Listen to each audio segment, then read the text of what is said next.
இந்த மாசம் 6ஆம் தேதி நானே போல கோவத்துல நல்லா ஜெபம் பண்றோம். வேலையில மாட்டீங்கம்மா, வேலையில மாட்டீங்க, வேலைக்கு போனதால சாப்பாடு சாப்பிடுவாரு.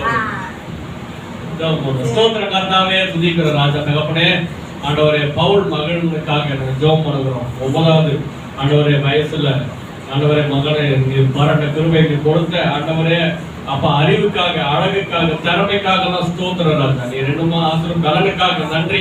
கடந்த ஆண்டவரே வரலட்சுமி சகோதரிக்காக நன்றி. ஆண்டவரோட நீர் ஆசீர்வதிங்க ராஜா. இந்த இரக்கத்தின் கிருபையை தாங்கி நடத்தட்டும். ஆண்டவரே பிளஸ் டூல ஆண்டவரே பாஸ் ஆன ஒவ்வொரு குழந்தைகளுக்காக ஸ்தோத்திர ராஜா. அவங்களுக்கு எல்லாம் நல்ல எதிர்காலத்தை கட்டளையிடுவீராக ஆண்டவரே. நீரே ஆசீர்வதிங்க ஆண்டவரே. காலேஜ்ல சேர எல்லா பணத்தேவைகள் பொருள் தேவையெல்லாம் கர்த்தர் நீர் சந்திப்பீராக அப்பா. உங்களுடைய தெய்வீக தாங்கி நடத்தட்டும். ஹல்லேலூயா. அப்படியே ஜெபம் பண்ணுவோம். நம்ம புது இடத்துல இந்த பிரான்ச் ஸ்டார்ட் பண்ண கொஞ்சம் அந்த பணம் எல்லாம் தடப்படுற எல்லாம் ஜோம் ஆண்டவரே எங்களுக்கு பண தேவையில சந்திங்கப்பா, பொருள் தேவையில சந்தியும் ஆண்டவரை சீக்கிரமா நாங்கள் அதை ஆரம்பிக்க ஆண்ட உதவி செய்யும். ஆண்டவர் வீடு விடுகிற அவர் கண்களை தயவுகிற உதவி செய்யுங்க ராஜா. கொஞ்சம் வாடகை எல்லாம் கம்மி பண்ண உதவி செய்யுங்க ஆண்டவரே. அப்பா அந்த அட்வான்ஸ் கொஞ்சம் கம்மி பண்ண உதவி செய்யும். ஒண்ணு எங்களுக்கு பணம் கிடைக்கணும், இல்ல அவங்க கம்மி பண்ணணும். ஏதாவது நடத்தி உங்க நாம மையக்கிறது ஆரம்பிக்கிறது உதவி செய்யுங்க ராஜா. ஆண்டவர் எப்படியே ஜோம் போட ஆண்டவர் அப்பா அந்த ஆக்சிடென்ட் குடும்பத்துக்கு ஜோம் எல்லா ஜோம் போட எல்லா வாய்களை திறந்து எல்லா உள்ளத்தின் ஆழத்தில் ஆண்டவரே சமார்த்தியான ஆண்டவர் ஆண்டவரே அப்ப அந்த குடும்பத்தின் கருத்துல ஒப்பு கொடுக்கிறோம். தேவன் தாமே ஆண்டவர் அப்பா அந்த ஆக்சிடென்ட் ஆகி எல்லா பிரச்சனைகள் வந்தாலும் கர்த்தரவை எல்லாம் சீக்கிரமா முடிந்த வலிகள் எல்லாம் மாற்றி ஆண்டவரே நல்ல எதிர்காலத்தை கட்டளையிடுவீராக. ஆண்டவரே நீர் நினைத்தா இப்பேற்பட்டவர் நல்லபடியா வாழ வைக்க முடியும். ஆண்டவரே நல்லபடியா வாழ வைப்பீராக, சாட்சியை நிறுத்துவீராக, எல்லா தேவைகளும் சந்தித்து நடத்துவீராக. அப்பா இந்த கிருபையில குடும்பத்தை தாங்கி நடத்தட்டும். உங்களுடைய வார்த்தைக்காய் ஜெபம் பண்ணுகிறோம். ஆண்டவரே நீர் உங்களுடைய வார்த்தையின் மூலம் எல்லோரும் பேசுவீராக, நீர் இடைப்படுவீராக. ஆண்டவரே வார்த்தை கவனிக்கிற இருதயத்தை தாங்க ஆண்டவரே. நீரே காத்துக்கொள்ளும். இயேசுவின் பெயராலே ஜெபிக்கிறோம் பிதாவே. ஆமென் ஆமென். மார்க் 5வது அதிகாரம் 4வது வசனம் 8வது வசனம் மற்றும் 15வது வசனம் வாசிங்க. மார்க் 5வது அதிகாரம் பிரிண்ட் அது பாதி தான் இருக்கும், பாதி இல்ல. இதே பிரிண்ட் எடுத்து கொடுத்தாலும் படிக்கிறது இல்ல. நீங்க சாரி சாப்பிட்டு எல்லாம் பிரிண்ட் எடுக்க முடியல. அந்த இடத்துல நான் படிக்கிறத நீங்க கவனிச்சினாலே போதும். படிக்கிறத கவனிங்க, கர்த்தர் நம்மை ஆசீர்வதிப்பார். மார்க் எழுதின சுவிசேஷம் 5வது அதிகாரம் 4வது வசனமும் 5 மற்றும் 8 மற்றும் 15 வாசிக்குமா? மார்க் 5வது அதிகாரம் 4, 5, 8, 15 இந்த வசனம் வாசிக்கிறேன். அவன் அநேக தரம் விலங்குகளினாலும் சங்கிலிகளினாலும் கட்டப்பட்டிருந்தும் சங்கிலிகளை முறித்து விலங்குகளை தகர்த்து போடுவான். அவனை அடக்க ஒருவனாலும் கூடாதிருந்தது. அவன் எப்பொழுதும் இரவும் பகலும் மலைகளிலும் கல்லறைகளிலும் இருந்து கூக்குரலிட்டு கல்லுகளினாலே தன்னை காயப்படுத்திக் கொண்டிருந்தான். ஏனெனில் அவன் அவனை நோக்கி, அசுத்தாவியே இந்த மனுஷனை விட்டு புறப்பட்டு போய் என்று சொல்லி இருந்தான். இயேசுவினிடத்தில் வந்து லேகியோனாகிய பிசாசுகள் பிடித்திருந்தவன் வஸ்திரம் தரித்து உட்கார்ந்து புத்தி தெரிந்திருக்கிறதை கண்டு பயந்தார்கள். ஹல்லேலூயா. இன்னைக்கு கர்த்தருடைய வசனத்துடைய முக்கியத்துவத்தை பத்தி படிக்கிறோம். கர்த்தருடைய வசனம் நம்முடைய இருதயத்தை தெளிவிக்கும், நம்முடைய சிந்தைகளை தெளிவிக்கும். நிறைய பேர் பார்த்திருக்கீங்களா, நம்ம வெளி பிரகாரமாக நல்லா இருப்பாங்க. ஒருத்தர் நம்ம முன்னாடி நம்ம சர்ச்சை ஸ்டார்ட் பண்ண ஒரு இடத்தெல்லாம் போய் பார்த்துட்டு இருந்தோம். சூப்பரா அது ஏற்கனவே அந்த சர்ச்சையில நடத்துங்க, ஊர் பேர்லாம் நான் விட்டுருவோம். அது நடத்தி இருந்த அந்த மாதிரி இருந்தது. நாங்க போய் நானே தலைமை சபையில வந்திருந்தாங்க, எல்லாம் பார்த்துட்டு கூட வந்த பாஸ்டர் கொஞ்சம் என்ன சொல்றது கேட்காம ஒரு போட்டோ எடுத்துட்டார். போட்டோ எடுத்தோடனே அவருக்கு அந்த ஹவுஸ் ஓனருக்கு ஒரே டென்ஷன். அது என்ன போட்டோ எல்லாம் எடுக்கிறது, போட்டோ எடுக்கல என்ன ஆயிட போகுது, இல்ல போட்டோ ஒன்றும் இல்லை, ஒன்னு கேட்டு எடுக்கணும் அப்படி நடந்துருச்சு. ஆனா நாட்கள் கடந்தது. இன்னைக்கு இப்போ சில மாசத்துக்கு முன்னாடி பாக்குறேன் தலைவர் நடந்து ரோட்ல எங்க போறீங்கன்னா, இல்ல 1ஆம் தேதி இல்ல நான் போய் வாடகை வாங்க போறேன், வீட்டோட வாடகை 15ஆம் தேதி. அன்னைக்கு சொன்னேன் சார் இன்னைக்கு வந்து 15ஆம் தேதி சார். 1ஆம் தேதி இல்லையா? அவர் 1ஆம் தேதியா 15ஆம் தேதி தெரியல, ஒரு மாதிரி இருக்கிறார் நிறைய. அப்புறம் தான் அவர் சொன்ன மாதிரி, ஐயா இன்னைக்கு 15ஆம் தேதி 1ஆம் தேதி இல்ல அப்படின்னு அப்படியே தலையை செஞ்சுட்டு மறுபடியும் வீட்டு அவரோட வீட்டுக்கே போயிட்டாரு. பிசாசு நிறைய நேரம் அப்படி என்ன பண்ணிடுவாங்க, மூளையை அடைச்சிருவான், நிறைய இருதயத்தை அடைச்சிருவான். பிசாசு பெரிய தந்திரம். வெளியில பாத்தீங்கன்னா நிறைய இருக்கும். சமீபத்தில் நம்ம அந்த ப்ரோக்ராம்லாம் பண்ணலாம்னு சொன்னப்போ இங்க உட்காந்து தான் மீட்டிங்லாம் பண்றோம், இங்க உட்காந்து தான் என்னென்ன பண்ணலாம் சொன்ன வரைக்கும் அந்த கூட அந்த நாள் இது பண்ணிடலாம் அது பண்ணிடலாம், எதை கேட்கறோமோ எது பண்ணிடலாம், பெரிய ஸ்கிரீன் வேகமா பண்ணிடலாம், உள்ள கீபோர்டு வேகமா வச்சிடலாம், எல்லாம் பண்ணிடலாம் சொல்லிட்டு அதை பண்ணணும்னு வரும்போது பார்த்தா இதுவா நான் சொல்லியே இது அப்படியே சொன்னோம் இங்க டிராமா போட முடியாது. ஏன்னா பிசாசு என்ன பண்ணி வச்சிருப்பான், மூளையை மழுங்க வச்சிருப்பான். மூளை ஞாபகம் இருக்காது, அது மேல நம்மளுக்கு எது மேல அக்கறை இல்லையோ அதெல்லாம் ஞாபகம் இருக்காது. இல்ல நம்ம ஒண்ணு சொன்னோம்னா நடத்தணும். பிசாசு வெளிப்பிரகாரமா அதெல்லாம் நல்லா இருப்பாங்க, ஆனா மைண்ட்ல மூளையில என்ன பண்ணி வச்சிருப்பான், இருதயத்துல என்ன பண்ணி வச்சிருப்பான், இப்படி பலவிதமான காரியங்களை செஞ்சு வச்சிருப்பான். இந்த மார்க் 5ஆம் அதிகாரத்துல வாசிச்ச அந்த ஆடம் இப்படிதான், அந்த பேய் பிடிச்சிருக்குது, ஆனா அவன் எப்படி நடந்துக்கிறான், பைத்தியமா நடந்துக்கிறான். யோசிச்சு பாருங்க, போய் அவன் கல்லறைகள் குடியிருக்க, இங்கிலீஷ் பைபிள்ல தமிழ்ல கல்லறைகளில் ஒரு கல்லறை இல்லை. இப்ப சென்னையில எங்கெங்கெல்லாம் கல்லறை இருக்குது சொல்லுங்க, சென்னையில எங்கெல்லாம் கல்லறை இருக்குது, மூலகோத்தல இருக்குது, யாசர்பாடியில இருக்குது, ராயபுரம் கீழ்பாக்கத்துல இருக்குதுல்ல. இப்ப இவன் சென்னையில இருக்கிறான் வச்சுங்களேன், இப்ப கீழ்பாக்கத்துல வெளியில வந்து வேற எங்க நடந்து தங்க மாட்டான், ஸ்ட்ரெயிட்டா எங்க போயிடறான், மூலகோத்தல போயிடறான். அவன் எங்கதான் இருக்க விரும்புறான், கல்லறையில தான் இருக்க விரும்புறான். நடுவுல இருக்கிற ஏரியா பிடிக்கல அவனுக்கு. அது அவன் மேல இருக்கிற பிசாசு அவன் கல்லறையில இருந்து வெளியில வந்து ஸ்ட்ரெயிட்டா எங்க போயிட வேற ஒரு கல்லறை, அங்க இருந்து இன்னொரு கல்லறை. அவன் கல்லறைகள் கூடி இருக்கிறான். அவன் எதுக்கு அவன் அந்த பிசாச மூளையை மழுங்க வச்சு எங்கதான் இருக்க வைக்குது, கல்லறையில இருக்க வைக்குது. அவனுக்கு வேற எங்கேயும் பிடிக்கல, அவன் அங்கதான் இருக்க வைக்குது. நைட்டானா கத்துறான். யோசிச்சு பாருங்க, தொண்டையில எல்லாம் எவ்வளவு தண்ணி எல்லாம் போயிட்டு அவன் கண்ணை எடுத்து தன்னைத்தானே குத்திக்கிறான். இப்படி பலவிதமான பைபிளுக்கு படிச்சோம். யாரா 2000 வருஷத்துக்கு முன்னாடி பைபிளை படிச்சவங்க ஏசப்பா கிட்டாங்க. அப்போ மூளையை மழுங்க வச்சு என்ன பண்ணி பிசாசு என்ன பண்ணி வச்சு இப்படி எல்லாம் கொடுமைப்படுத்தி இருக்கிறான். ஆனா தேவன் ஒரு நாள் அவனை சந்தித்த போது அவனை விடுதலை ஆக்கினான். பைபிள் மூளை தெரிந்தவன் இருந்தான். ஹல்லேலூயா. அவன் வஸ்திரம் தரித்து கொண்டிருந்தான். அவன் தன்னைத்தானே காயப்படுத்தி நிறைய நேரம் அந்த பிசாசு மூளையை மழுங்க வச்சு நம்மளே குறைவா மதிப்பிட வச்சிருவோம். நம்மளால என்ன பண்ண, என்னால இது முடியாது, தாழ்வு மனப்பான்மை, என்னால இது பண்ண முடியாது, என்னால அது செய்ய முடியாது, என்னால வீடு வாங்க முடியாது, என்னால இந்த கல்யாணத்தை நடத்த முடியாது, என்னால நகை வாங்க முடியாது, என்னால உயர முடியாது, ஆசிர முடியாது. சுய பரிதாபம் நிறைய பேர் இருக்கும். நான் இப்படி தான், எனக்கு திறமை இல்லை. சில பேர் பார்த்தீங்கன்னா நல்ல கடன் நல்ல ஆசீர்வாதம் வச்சிருப்பாரு, அவங்க வாயை திறந்தாலே எனக்கு திறமை இல்லை ஐயா, எனக்கு அது இல்லை, எனக்கு இது இல்லை, எனக்கு ஒரு வேலை இல்லை, உயர்வு இல்லை. No problem. கர்த்தர்கிட்ட கேட்ட கர்த்தர் நல்ல தைரியப்படுத்தி ஞானத்தை கொடுத்து அவர் நடந்த வல்லமையோட. இப்படி பிசாசு நிறைய நேரம் நம்மளே என்ன பண்ணுது, சுய பரிதாபம். ஐயோ என் வாழ்க்கையில இது அப்படின்னு மற்றவங்க என்ன பரிதாபப்பட மாட்டாங்க, நானே பரிதாபப்பட்டுக்கிறேன். சுய பரிதாபம், தாழ்வு மனப்பான்மை, இவைகள் எல்லாம் பிசாசுடைய பெரிய தந்திரம். இப்படித்தான் நாடு இருந்தார். ஆனா தேவன் போய் ஆண்டோட வார்த்தைகளை சொன்ன போது, ஆண்டோட வசனத்தை சொன்ன போது அவன் விடுதலை அடைந்தான். அவன் ஆசீர்வாதமா இருந்தான். நியாயாதிபதிகள் 6:12 வாசிக்கிறேன். கர்த்தருடைய தூதனானவர் அவனுக்கு தரிசனமாகி, பராக்கிரமசாலியே கர்த்தர் உன்னோட இருக்கிறார். கிதியோன் பெரிய பெரிய போர்ப்பட வீரன் இருந்த போதும் அவன் தன்னைத்தானே தாழ்வான ஆண்டவர் சொல்றாருப்பா, உன்னை வச்சுதான் உன் ஜனங்கள் எல்லாம் விடுதலையாக்க போறேன்னு சொன்ன போது அவன் சொல்றான், ஆண்டவரே எங்க ஊர் இருக்கிறதுலே எங்க குடும்பம் தான் சின்ன குடும்பம், எங்க குடும்பத்திலே நான் தான் ரொம்ப வீக்கு, நான் போய் எப்படி ஆண்டவரே ராஜாவை எதிர்த்து என் ஜனங்கள் எல்லாம் விடுதலை ஆக்குறது சொல்றது. ஆண்டவர் சொல்றாருப்பா, நீ எப்படி பாக்குற, ஆனா நான் உன்னை எப்படி பாக்குறேன், நீ பராக்கிரமசாலி, நீ வீக்கானவன் கிடையாது, நீ யாரும் கிடையாது, நீ பலவீனம் கிடையாது, நீ ரொம்ப பராக்கிரமசாலி.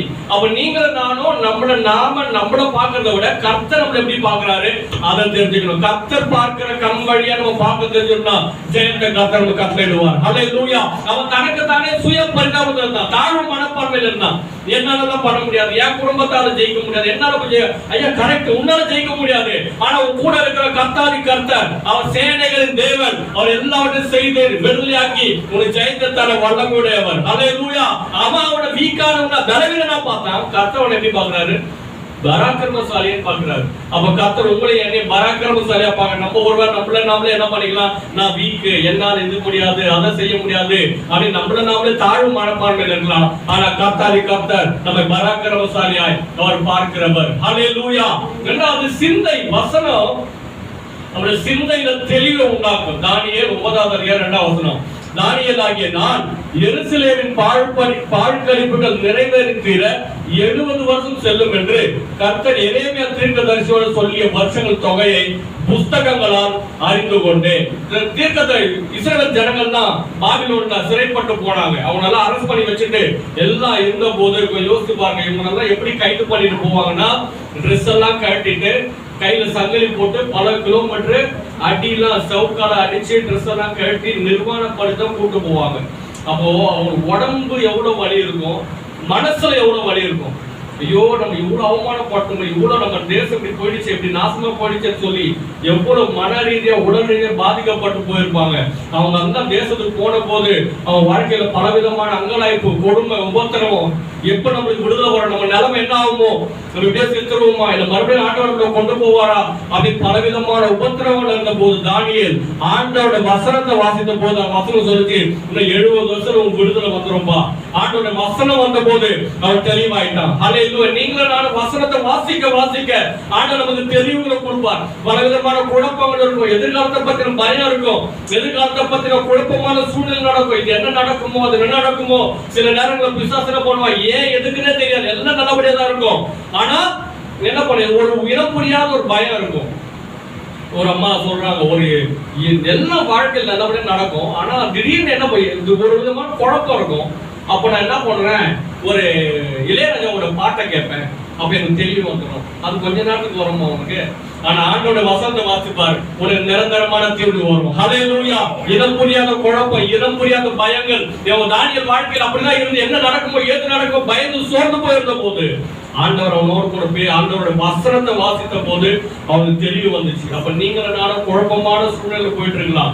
நமக்கு இருக்கிற கொஞ்சம் பைபிள் அறிவில்லை, நமக்கு இருக்கிற கொஞ்சம் படிப்பு அறிவில்லை.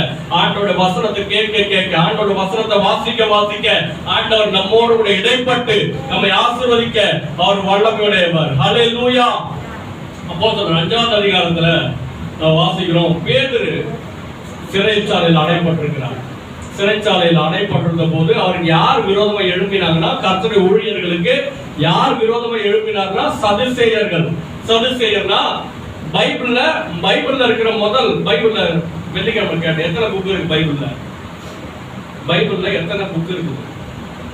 பைபிளே ஒரு புக் தெரியும், 68 கிட்ட வரீங்க, 66 ரைட்டா?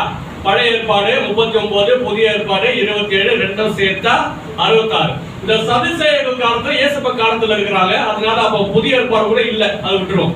அப்ப இவங்க எத்தனை 39 புக்கை ஏத்துக்கணும் இல்லையா? ஆனா இவங்க 39 புக்கை ஏத்துக்க மாட்டாங்க. பைபிள்ல முதல்ல இருக்கிற அந்த 5 புக்கை தான் ஏத்துப்பாங்க. ஆதியாகமோ, யாத்திராகமோ, லேவியராகமோ, என்னாகமோ, உபாகமோ, இந்த மோசே எழுதின இந்த 5 புக்கை மட்டும் தான் அவங்க பைபிள் ஏத்துப்பாங்க. அது மட்டும் தான் அவங்க படிப்பாங்க. அதனால அவங்க என்ன பண்ணுவாங்கன்னா, செத்து போனதுக்கு உயிரோட வர மாட்டாங்க, இயேசுவை உயிர் எழுதி நம்ப மாட்டாங்க அவங்க.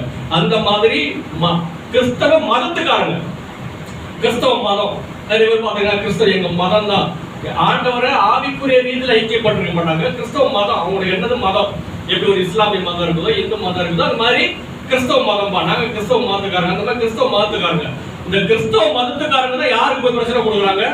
இயேசுவோட சீடர்களுக்கு. இயேசுவோட சீடர்களுக்கு போய் பிரச்சனை கொடுக்குறாங்க. நிறைய நேரம் நம்ம ஆவிக்குரிய கிறிஸ்தவர் யாரு பிரச்சனை கொடுப்பா?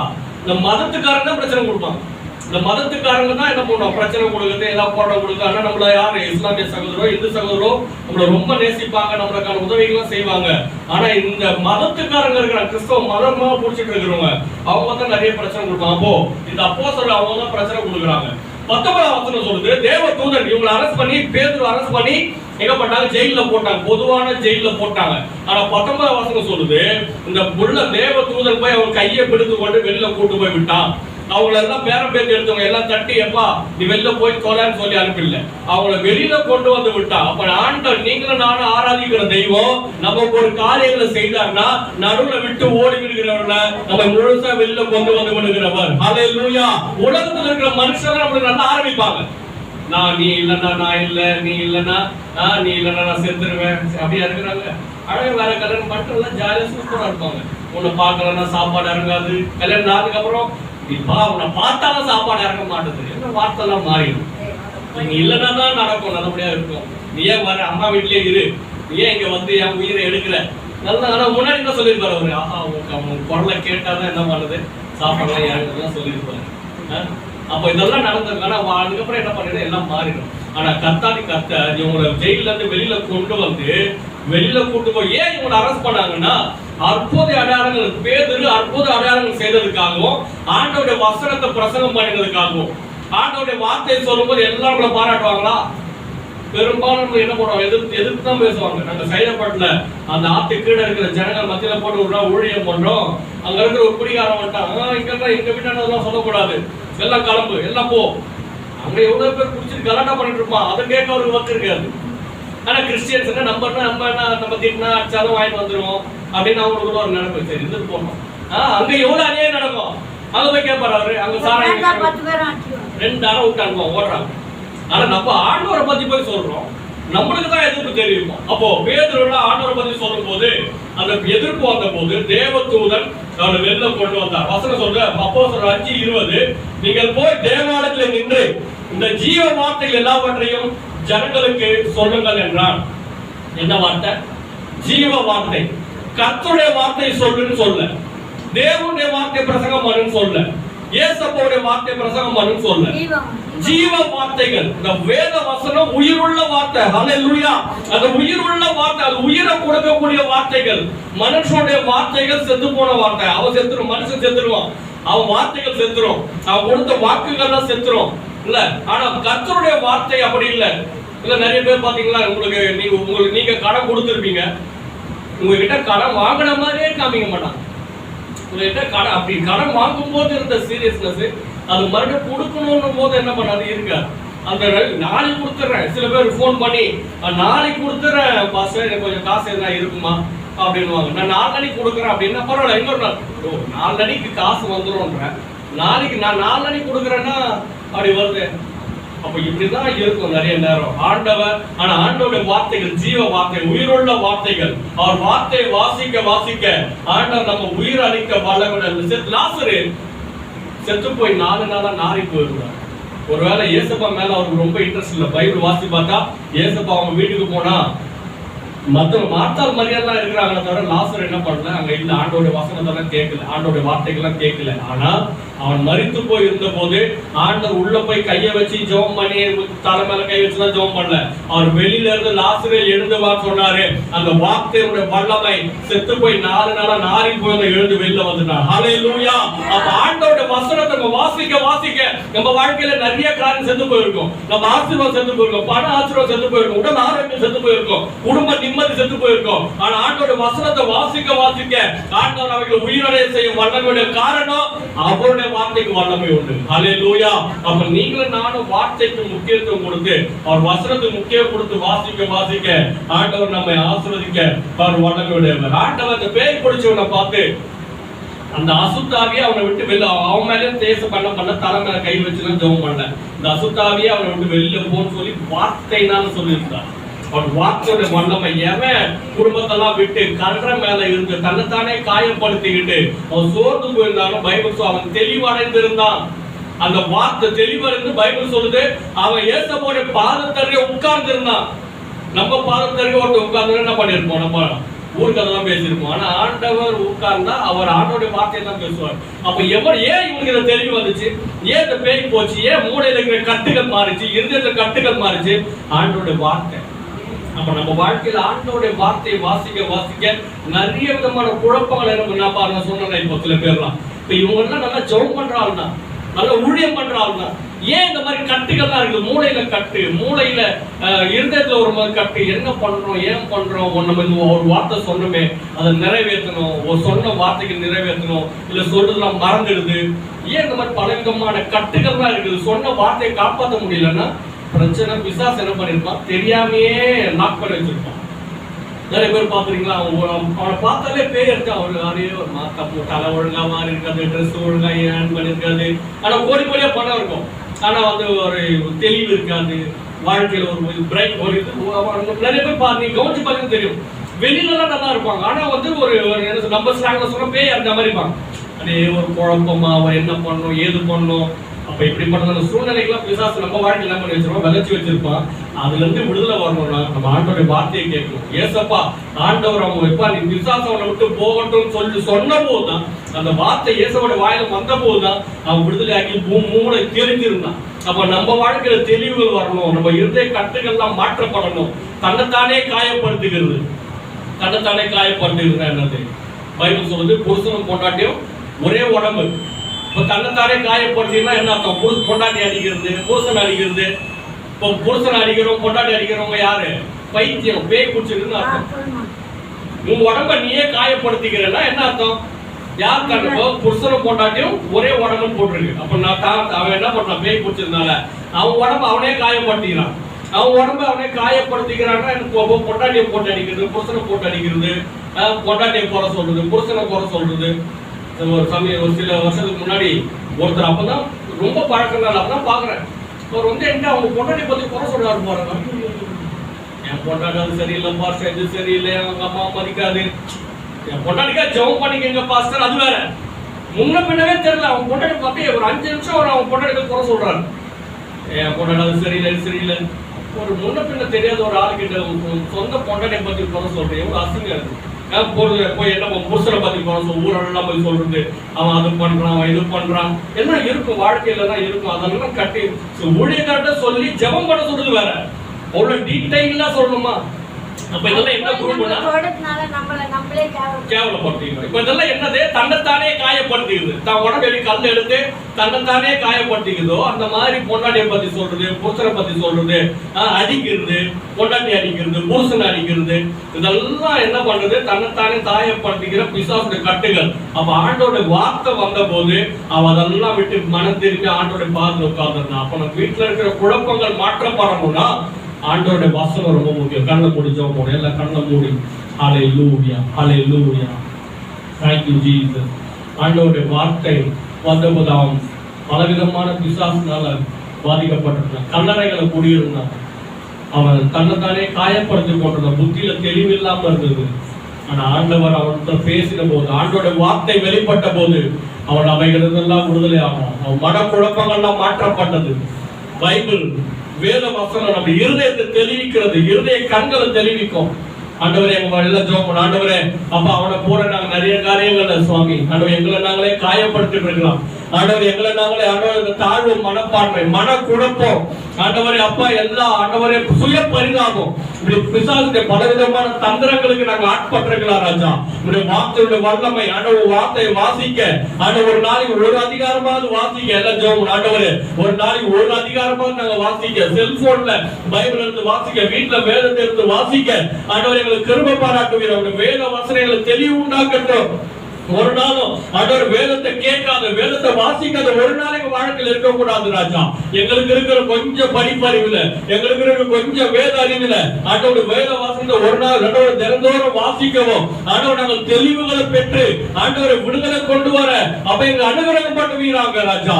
பேதுரு ஹல்லேலூயா, அவன் அற்புத அடையாளம் செஞ்சதுக்காக தான் அவனை ஜெயில போட்டாங்க. ஆனா வெளியில தேவனுடைய தூதன் வெளியில கொண்டு வந்து நீ மறுபடியும் போய் அற்புதத்தை செய்யன்னு சொல்ல, ஆண்டவர் ஜீவ வார்த்தைகளை பிரசங்கம் பண்ணு. ஆண்டவர் நாங்கள் அற்புத அடையாளங்களை செய்யறதை விட, ஆண்டவர் செத்து போனவர்களோட எழுப்புறதை விட, ஆண்டவர் வியாதிகள் மாற்றப்படுகிறதை விட உங்களுடைய வசனத்தை பிரசங்கம் பண்றதுதான் ரொம்ப முக்கியம். ஆண்டவர் அதை விட, ஆண்டவர் அற்புத அடையாளங்களை விட உங்களுடைய வார்த்தைகளை சொல்லுவதுதான் முக்கியம். நீங்க கிட்ட எதிர்பார்க்கிறது அந்த ஆண்டவரே. அப்ப எங்களை நடத்துவீராக, உங்களுடைய இரக்கம் கிருபைகளை சூழ்ந்து கொள்ளட்டும். எங்களுக்கு இருக்கிற கொஞ்சம் வேத அறிவுல மற்றவர்கள் உங்களை பத்தி சொல்ல, உங்களுடைய வார்த்தைகளை சொல்ல எங்களை பலப்படுத்துவீராக, திடப்படுத்துவீராக. ஆண்டவர் அப்பா அந்த பேய் பிடிச்சவரை குணமாக்கிற தெய்வம், அவர் தெளிவை உண்டாக்கிற தெய்வம். ஆண்டவர் நீங்க தெளிவுகளை கொடுப்பீராக, எல்லா கட்டுகளை விடுதலை தருவீராக. ஆண்டவர் எல்லா குடும்பங்கள்ல நீர் ஆசீர்வாத கட்டளை இருக்கிற ராஜா. உடைய இரக்கம் கிருபை ஒவ்வொரு சார்ந்தோரே நம்ம பாதுகாத்துக் கொள்ளும். எங்க பிள்ளைகளுக்கு கரம் இருக்கட்டும், வேற பிள்ளைகளுக்கு கரம் இருக்கட்டும். வியாபாரத்துல, வேலை ஸ்தலத்துல, எங்கள் வருமானத்துல ஆசீர்வதிக்கிற காரணம் தாங்கி நடந்த ராஜா பெரிய பெரிய காரியங்களை செய்யும். சகல துதிகளை மகிமையாவையும் கர்த்தாதி கர்த்தருக்கு செலுத்துகிறோம். இயேசு கிறிஸ்து மூலமா ஜெபிக்கிறோம். ஜீவனுள்ள